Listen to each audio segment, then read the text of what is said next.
So school correspondent సొంతం school ఉంది. So ఆ టైంలో సార్ ఒక మాట చెప్పి మా సార్ నా మెంటర్ చదివి సార్ ఏం చెప్పారంటే 1500 మంది సమక్షంలో ఒక మాట ఇచ్చింది సార్. ఆల్మోస్ట్ మందికి ఎక్కువ మందికి ఆ రోజు విన్నాను నేను.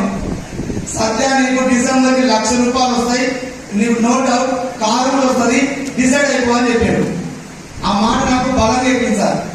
సో ఆ మాట పట్టుకోండి సార్. నేను ఇంటికి పోయిన తర్వాత బాగా ఆలోచిస్తే తిరిగి చూస్తే ఏం లేదు సార్. సంపాదించింది పైసలు సంపాదించాలి. 12 సంవత్సరాలు నడిపించిన స్కూల్లో ఎంతసేపు స్కూల్ డెవలప్మెంట్ కోసం పెట్టుబడి పెట్టింది తప్ప రూపాయి ఇంకేసి లేదు. దానివల్ల కరోనా టైంలో ఇంటికి ఇంటికి దిగలేదు సార్. చాలా ఇబ్బంది పడ్డా. రోడ్డు మీద పళ్ళ పని పెట్టుకుని పళ్ళు కూడా అమ్ముకున్నాను లాక్డౌన్ టైంలో. ఇప్పటికి మా పళ్ళ పని అమ్ముతూనే ఉంటుంది. సో అలాంటి ప్రేరేక సార్ నాది. సో ఆ టైంలో నేను సార్ ఒకటి డిసైడ్ అయ్యి బుక్ క్యాంప్ అయిపోయిన తర్వాత గురూజీ ఎంఎస్ఆర్ గారికి అండ్ మా మెంటర్ సవి సార్ గారికి ఒక మెసేజ్ చేసిన.